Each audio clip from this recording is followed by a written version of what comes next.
हमारी माँ के चले जाने के बाद से हमारा मायका ख़त्म हो गया। अब हम बहनें ही एक दूसरे का मायका हैं। हम 4 बहनें हैं और हम कभी कभी एक दूसरे के यहाँ पे चले जाते हैं। कभी कभार जाना भी बहुत कम होता है, पर जाते हैं और थोड़ा सा बस अपनेपन का एहसास होता है और अपनी माँ को याद करते हैं। या फिर कभी हम मिलकर चारों अपनी माँ के घर चले जाते हैं। लेकिन जब माँ के घर हमको जाना होता है तो सबसे बड़ी प्रॉब्लम ये आती है कि वहाँ पे कोई भी नहीं रहता है, तो खाना बनाने का कोई सामान वहाँ पे नहीं रहता। बर्तन वगैरह हैं, गैस है, चूल्हा है, सब कुछ है, पर कोई सामान वहाँ पे नहीं रहता है, तो हमें सब कुछ लेकर जाना पड़ता है। और एक नई मुसीबत ये होती है कि हम खाना जाते बराबर क्या खाएंगे, भूखे होते हैं सब, तो ना ही वहाँ पे स्विगी ज़ोमैटो चलता है, ना ही वहाँ पे होटल्स हैं, तो हम बाहर से मंगा के भी नहीं खा सकते। तो जो है हमें घर से ही खाना भी साथ में लेकर जाना पड़ता है।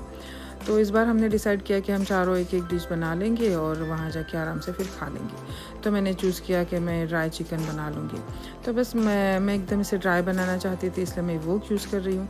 उसमें तेल डाला और प्याज को सौते किया, और ये मसाला जो है मैंने रात में ही बना कर रखा था।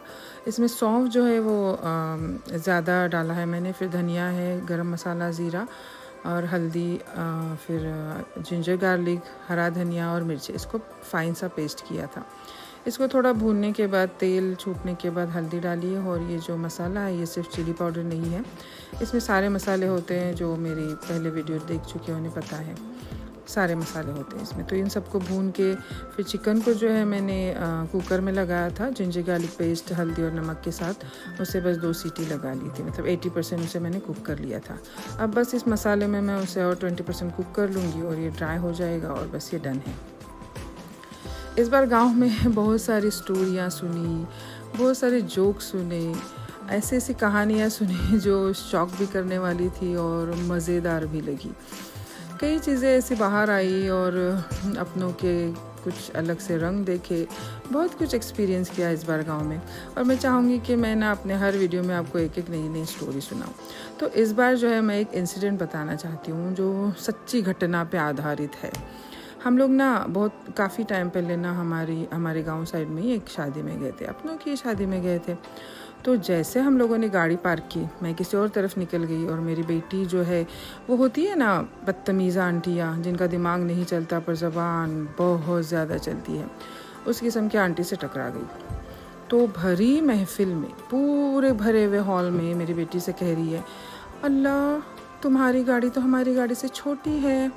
तो मेरी बेटी ने बड़ी तमीज़ से जवाब दिया, हाँ आंटी, पर हमारी गाड़ी आपकी बड़ी गाड़ी से महंगी है थोड़ी। तो जब मेरी बेटी ने मुझे बताया तो मैंने कहा कोई फ़ायदा नहीं बताने का, क्योंकि जिनको ना क्लच कहाँ है पता है, ना स्टीयरिंग का काम पता है, ना गियर बॉक्स पता है, ना हैंड ब्रेक पता है, जिन आंटी ने कभी साइकिल नहीं चलाई, कभी स्कूटर नहीं चलाया, उनको क्या ही पता होगा कि ब्रांड के हिसाब से गाड़ियाँ महंगी होती है। अब देखिए, यहाँ पे मैं कोई कंपैरिजन नहीं कर रही हूँ, बिल्कुल भी नहीं कर रही हूँ। अल्लाह ना करे कि मेरे अंदर कभी ऐसी फीलिंग भी आए, पर ना ऐसी आंटियों को जवाब देना बहुत ज़रूरी होता है, क्योंकि आंटी का पर्पस सिर्फ और सिर्फ बेइज्जती कराना था, इसलिए तो भरी महफिल में बोला उन्होंने। पर आंटी को अब ये कौन सिखाए कि ज़बान चलाने जितना आसान ड्राइव करना नहीं होता। तो खुद को थोड़ा एजुकेट कीजिए आंटी जी, और लोगों को बेइज्जत करने में कम ध्यान दीजिए। बेइज्जत करने में भी अक्ल की कोई बात तो करनी चाहिए। बेवकूफ़ों वाली बातें करके आप लोगों को बेइज्जत करना चाहती है। अब देखिए, ये ना किसी को नहीं छोड़ती है, ये आंटी सबको बेइज्जत करती फिरती है, पर इन्हें नहीं पता कि इनके बुढ़ापे का लोग ख्याल करते हैं। अगर इनके बुढ़ापे का ख्याल न करें ना, और कोई बदतमीज़ सा बच्चा इनके सामने आ जाए ना, तो इनके कांड अगर किसी ने इनको सुना दिए ना, तो इनकी पीढ़ियाँ शर्मा जाएंगी। तो आंटी जी अब ज़रा संभल के रहिए, आजकल के बच्चे ना हमारे जैसे नहीं हैं। आपको ना खड़े खड़े कोई अच्छा सा सुना देगा और फिर आपके सारे कांड आपके मुंह पे सुना देंगे, ठीक है ना। फिर आपके बच्चे तक शर्माते फिरेंगे। थोड़ा संभल के रहिए, अपने उम्र का लिहाज कीजिए आंटी।